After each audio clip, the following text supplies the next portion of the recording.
Welcome to the Catholic Life Coach Podcast. My name is Carla Fitz. I am a certified life coach, wife, and mom of two beautiful little girls. My hope for this podcast is to offer support and empower other Catholic women to live their most authentic life, to share life coaching tools from a Catholic perspective in order to help you live a more fulfilling life filled with peace, joy, and abundance. Let's get started.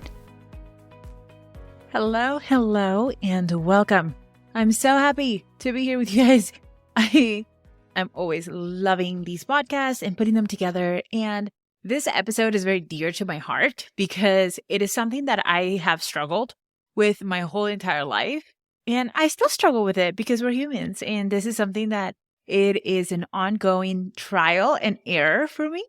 And also just something that helps me grow every single day. This past week has been a bit challenging because there is a lot of emotions. There is a lot of things changing, both internally, and externally in my body as well. As you may already know, I am 5 months pregnant right now. We are having a beautiful boy, and I am so excited, so blessed, so ready to meet him and to hold him in my arms. But my body is exhausted and it has changed so much so quickly too. And I just thought I would do a podcast to talk a little bit about emotions and the power that emotions can have in our results and in our lives. Because the more we allow ourselves to feel our emotions, the bigger our results, the more we are willing to grow. Because if there's anything I have learned with any goals that I have set in my life, it's that in order for me to reach those goals, I have to be willing to feel new emotions. And a lot of those emotions are challenging. And it's important for us to learn how to feel them as we go, as they come, how to welcome. So I thought I would do an episode to talk about the importance and the power of emotions. So let me just back up a little bit because I feel like it would be important, it would be fun and insightful to kind of hear my battle with emotions. I am a big feeler. I have big emotions. I have always had big emotions. Ever since I can remember, I remember crying often. I remember just being frustrated often and just having strong emotions. And I'm so blessed that my mom was willing to listen to me. But society a lot of times just kind of shames those emotions. And, you should control those emotions. You shouldn't show emotions in front of other people. And you should kind of be put together most of the time. And I am one that I cry a lot. I always warn my coaches because every time I get coached, I cry. I cry in any conversation that is important to me or that matters to me. I'm sure that you have heard at least one of my podcasts in which I sound like I'm crying. And if you think I'm crying, I was crying. I have big, big emotions. And for a very long time, I shamed myself for having those big emotions. I shamed myself for feeling sad and for feeling vulnerable and for wanting to cry in situations that made me mad, in situations that made me sad, and in situations that made me happy. It didn't really matter what emotion I was feeling. I just noticed that I would just cry for every single reason. And I remember growing up, it wasn't my parents, but like other aunts and uncles would comment of like, "You're so whiny. You have so many emotions. Why can't you just calm down?" And they would shame that. And so I grew up to shame myself for having those emotions. And what I noticed then as an adult was that in order for me to not feel as many emotions, what I would do is I would eat. I would numb myself so that I didn't have to feel so strongly. And of course, what then happened is that the more I numbed myself, whether it was with social media or with food, and most of the time it was a lot of sugar because it's what gave me the highest dopamine hit, the more the emotion got worse. It did not resolve the emotion. It just created this stronger emotion. And it actually makes a lot of sense now that I know how emotions work. Because let's say that I'm feeling sad. If the emotion I'm feeling is sadness, if I allowed myself to feel sad, I would just simply be sad for a while. perhaps cry, perhaps talk to my husband or a friend or my sister, and process that emotion. If I allowed myself to feel sad. And sadness is actually a beautiful emotion to learn how to feel. But if we don't process the emotion and instead we eat or instead we distract ourselves, what happens is that then we pile a different emotion on top. And so now we no longer feel sad. Then let's say, oh, I feel shame for feeling sad because I'm having a thought like I shouldn't be sad, or there's so many things that I should be happy for, but I should not be sad. And so then we create this need for numbness. And so we go and we eat something, let's say a cookie. And then we feel more shame that we ate a cookie. Now we have to process sadness. And on top of sadness, we need to process shame. And then on top of shame, we need to process regret for eating too much. That was my case. I would eat so much that then I had so many emotions that I need to process all at once that the emotion just got bigger.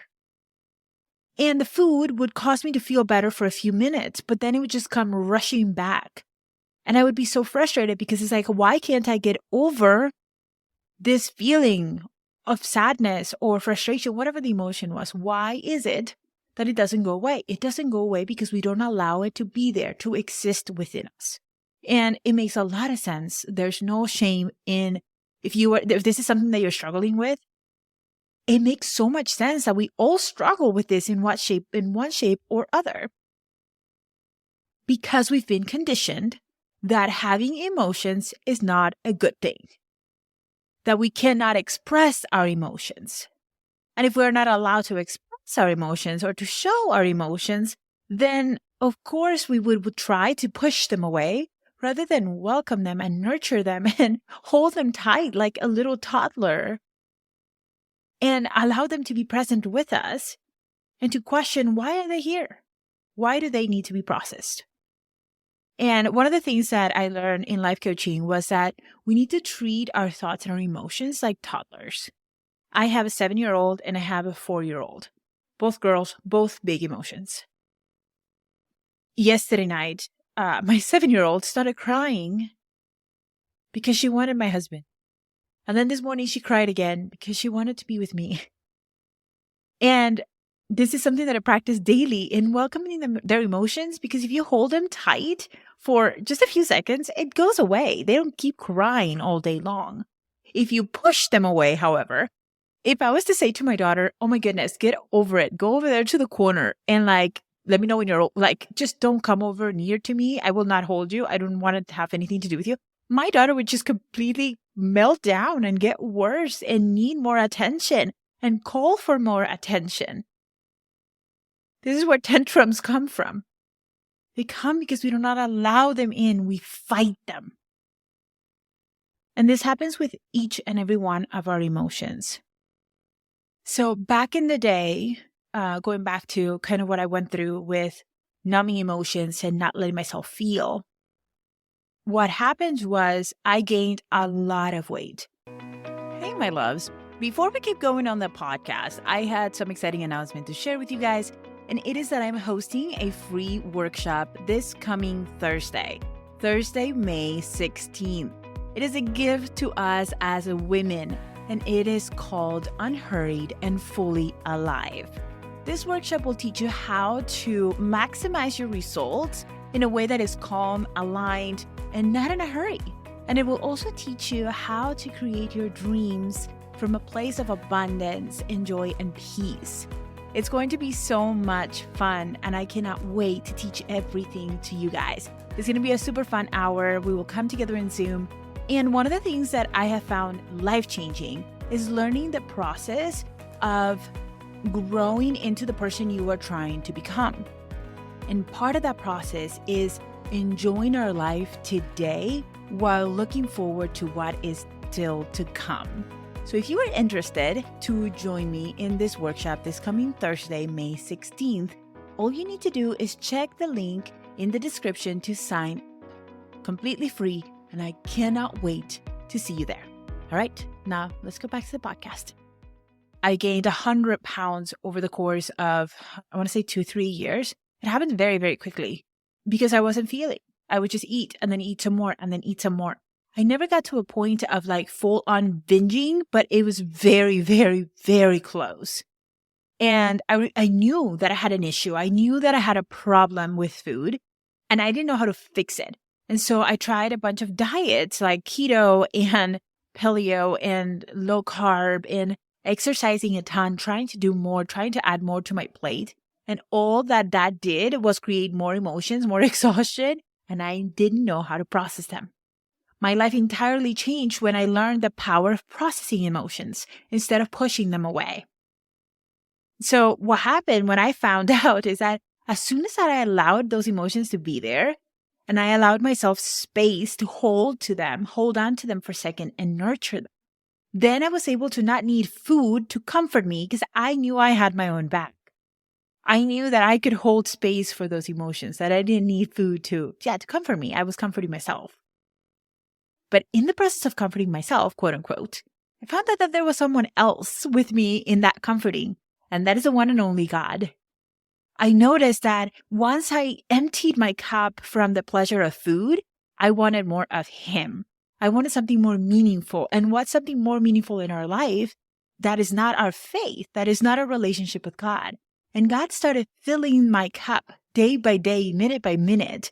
Because when I started processing emotions, I started welcoming Him into my life and into that space in which I was struggling with something and saying, God, you carry me through this. And it was life-changing. I think we need to normalize feeling emotions. We need to normalize showing emotions. We need to normalize that each one of us, and I mean each one of us, has emotions to feel. This is something that I see also with men. Like men are like, no, I'm tough. I do not show emotions. And the more they don't show emotions, the more unhappy they are. The more restricted they feel. And the same thing happens. The same thing happens to each one of us when we are trying to restrict and pretend that we have no emotions. It's going to have a consequence. We either learn to process our emotion and live a fuller life, or we numb them and numb our lives away as well. I think it's important to welcome them. And so to chat a little bit about how we can process emotions, it can be as simple as allowing them to be there. Notice the thoughts that come from those emotions. Like notice that you're feeling sad. What do you believe about sadness? Do you allow sadness to be there, to wash over you, to let it get as big as it's going to get and allow it to then be processed? Of course, this work is powerful when you have someone guiding you, as I did with my coaches, allowing me to have that space in which I can hold emotion without judgment and allowing me to learn to process them through going through my thoughts and my belief in what I was feeling in my own body. That's the first thing, is to welcome them and then lean into each one of them. As I was going through that moment in my life of learning how to process my emotions, learning how to feel, one of my hardest emotions was sadness and disappointment. I remember not wanting to feel sad or disappointed. And at the time, I had a lot of disappointment to feel because, like I said, I had gained 100 pounds in such a fast time. I felt defeated. I felt like I wasn't good enough. I felt like I was not going to be able to be there for my girls long enough. All of those thoughts caused me to feel shame and disappointed and sad and defeated. And those emotions were really difficult to process. And I want to just create the space for you guys right now in knowing that it's okay, that you're not alone, that these emotions are something that we all feel, that we all at one point of our life are going to experience. And right now, I have gotten better at feeling my emotions when it comes to sadness and disappointment. It's gotten easier, much easier, especially with sadness. I have become besties with sadness. Anytime I'm sad, I create the space in my life in which I can just sit and read a book and feel blue and feel down. And I don't shame myself for feeling sad. Ironically, one of the biggest emotions, the hardest emotions to feel is actually joy. And that is one that I'm still learning how to sustain, how to lean into. Because I think for so long, I heard the phrase of don't get too excited. If things move up, they're going to move down again. And those are not helpful thoughts that all it does is create this like stopping point for our emotions. And so I just want to, create this space for all of you to know that each one of our emotions are not easy to process, but they're worth processing.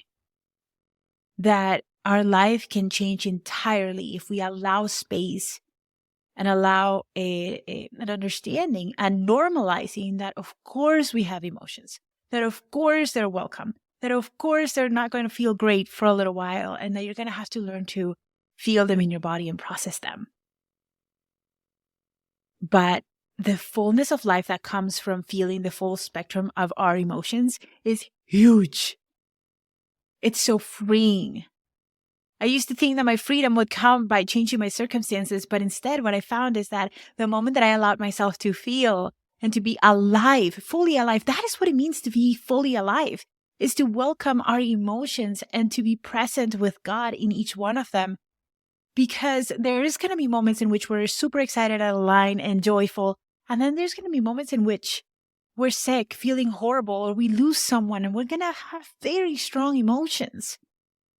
But the best thing that we can do for ourselves is to allow ourselves to feel them, to lean into them, to welcome them, to love on them, to nurture them until they feel like they are okay. Imagine your emotions as those toddlers that you love. Because they are. They're little babies that need to be nurtured and cared for and be processed. So if you are wanting to put this into practice, one of the things that I would do is sit down when you are feeling something, close your eyes for just a few seconds and check in. What am I feeling? Where do I feel them? Where do I feel this emotion that I'm feeling? Name the emotion. Is it sadness? Is it anger? Is it frustration? Is it disappointment? Is it joy? Is it gratitude? What is the emotion you're feeling? And feel it in your body.